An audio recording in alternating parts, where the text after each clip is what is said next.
Hey guys, welcome to yet another episode of Triple Q, where today I will be making myself lunch. It's gonna be really exciting. Let's do it. So today I am making a cucumber crab salad. So it should be interesting, even better. I have never ever made this. So you will experience the failure if it happens. We will find out together. And I'll give you a rating and a recipe. I did look up a recipe just to kind of get like an idea of how to do it, but then obviously I made my own cake twist on it, as I am wont to do. So let's get started. First things first, time to make my cocktail. Today we're making a Bloody beer. And as I've made Bloody Marys on the show numerous times, you kind of know the drill. For Bloody beers, I like to add the Bloody Mary mix first because I don't want to flatten the beer by dumping something on top of it, if you will, if that makes sense. It's a whole thing. There's science behind it. But that was kind of the premise of the science. A little bit of Sriracha. Oops. That was open. That could have been bad. Wouldn't have been the first time, though. A little zesty Sriracha in there. I kind of stir it. So I don't want to stir it too much after I add the beer, because like I said, carbonation, mixing carbonation tends to flatten things a little bit. So I want everything as mixed as possible before I do that. Then we'll top her off.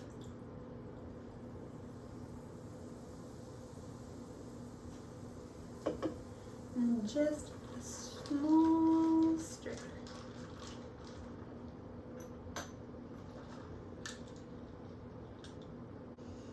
Okay, I'm ready. Let's do this. So here I have my cucumber, and we're gonna spiralize this using my mandolin with the spiralizing attachment. The recipe I read said to peel the cucumber before doing this, but I don't really care that much. That sounds like a lot of work that I don't want to do. So I'm not gonna. Here we go. We're just spiralizing away. This is gonna take a second. This is kind of how my cooking brain works. I like to make things I've never eaten before, even. So it's kind of like an adventure. Like, I don't know how it's gonna taste. It sounds good. The ingredients sound good and make sense together. Why shouldn't I try it? That's just kind of how I do. It's a dangerous way to live at times. But sometimes it pans out. A lot of it I just have to kind of think on my feet and how to fix it. Or I call my mom and cry until she tells me how to fix it. Thanks, Mom.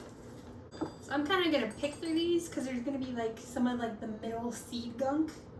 And I don't want to eat that particularly because it's just kind of gross now that it's like separated from all the crunchy bits. Like I'm not into that. So, and that's like the same when you make wow, these are really long. Awesome. The same though, when you're making zoodles, you kind of want to pick through them because you don't want the weird goop in that is in the core of the zucchini. It's just kind of a lot. Yeah, I think I got all the good stuff. But as you can see, like there's just kind of like weird goop, and that's just not that appetizing. So this actually turned out way more like little noodly things than I thought. So I'm actually gonna probably like store about half of this. So BRB. Fun fact, I buy like a huge pack of these little containers on Amazon. They're kind of like soup bowls that like you would get at Panera or whatever, you know, if you were getting it to go.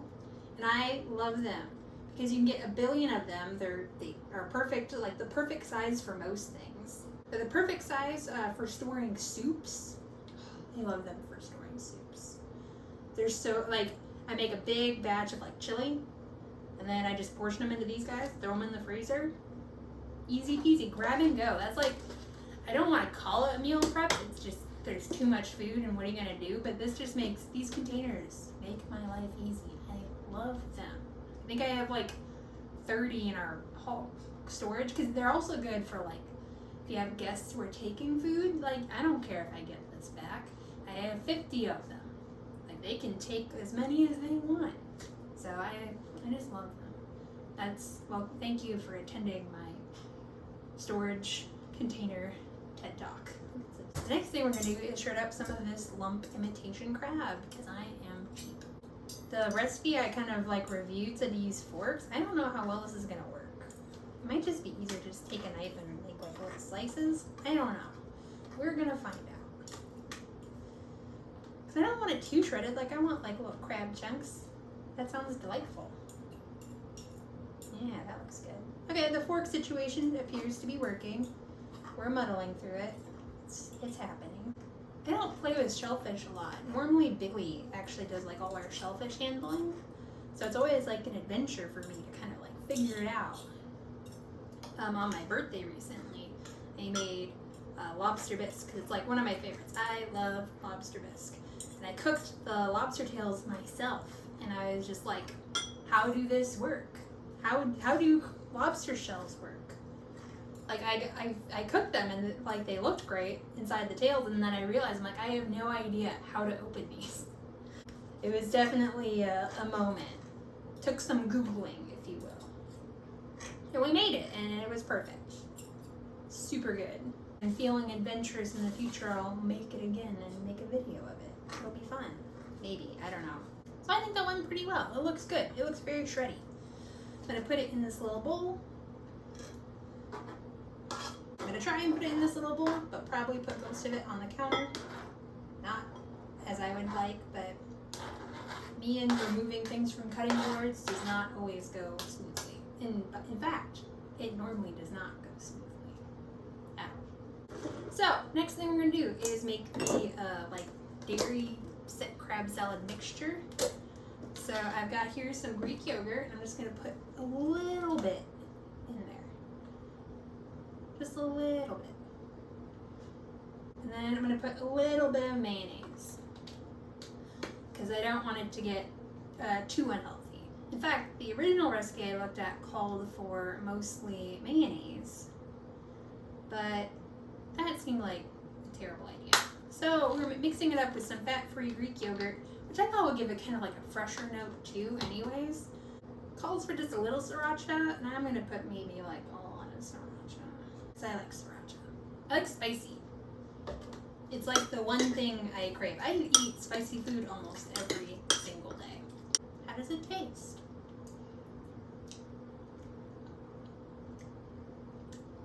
Really good. That's yummy. Yep. Next thing we're gonna do is mix the dressing for the cucumber, which is just, it's not really a dressing. The recipe I read said to use just like some rice vinegar, like if you wanted, like if you like acidity, which I kind of do. And you just need like a little bit. But I'm gonna also add a little bit of sesame oil because I think that would kind of round it out. I think that'd be good.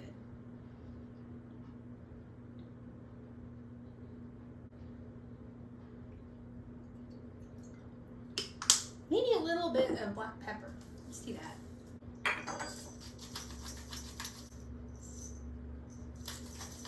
I like a lot of black pepper.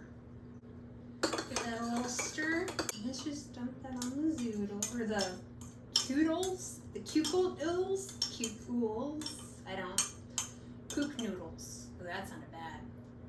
Cucumber noodles, that's what we're gonna call them. There's nothing else out there, just cucumber noodles. We're just gonna kind of toss the cucumber noodles in the little dressing. We are going to top the crab salad in there. Alright, and now here I have something very special. It is some seaweed. It's called wakame. So it's dried seaweed. So you buy it dried at like an Asian market. They come in these little tiny, like little dark green chips. And you think you need a lot of them. But as it turns out, you only need like a tiny little amount in order to go a long ways. So I thought that would be kind of fun in today's recipe. Yet another Kate edition. So I guess I didn't explain how you make it. So you buy the little dried wakame or seaweed, and it's in little dried bits, and you just put it in like some cold water for like 5 minutes, and it becomes like little seaweed sheets. I love having it at my house at all times because A, it lasts a long time, and B, it's so good in ramen. Oh my god, it's so good in ramen. I like spicy ramen because, as I mentioned, I like spicy food. If you put it in some spicy ramen, it is good stuff.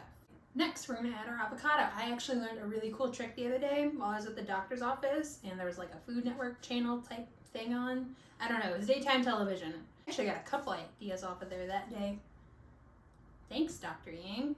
And then we're gonna cut it into quarters. This is the side without the. And then watch.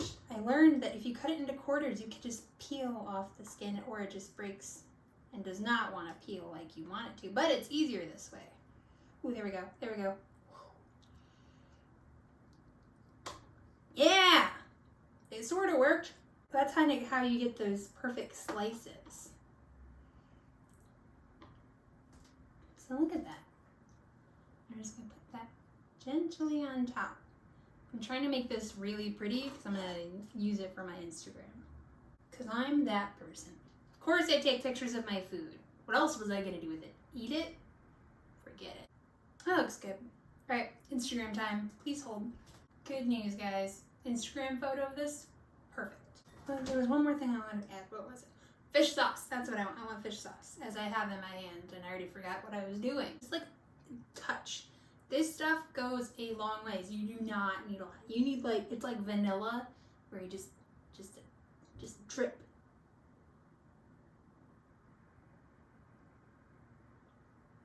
Perfect. May have been too much already. But yeah, and I would also put like a little bit of sesame seeds on top. But I thought I had sesame seeds, but I didn't. So here we are. Alright guys, here we are. This is what it looks like. It's beautiful, right? It's so pretty. Let's eat it. We're gonna find out what it tastes like, because I have no idea. I'm gonna mix it around a little bit because of that fish sauce. Since it has been successfully grammed. Kind of going for the spaghetti style spin because I knew these are really long noodles. Look at this, it never ends. I may have, oh, there we go, okay. Get a little avocado on there. Cheers.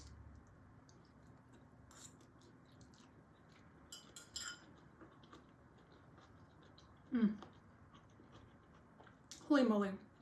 That is excellent. I am so happy.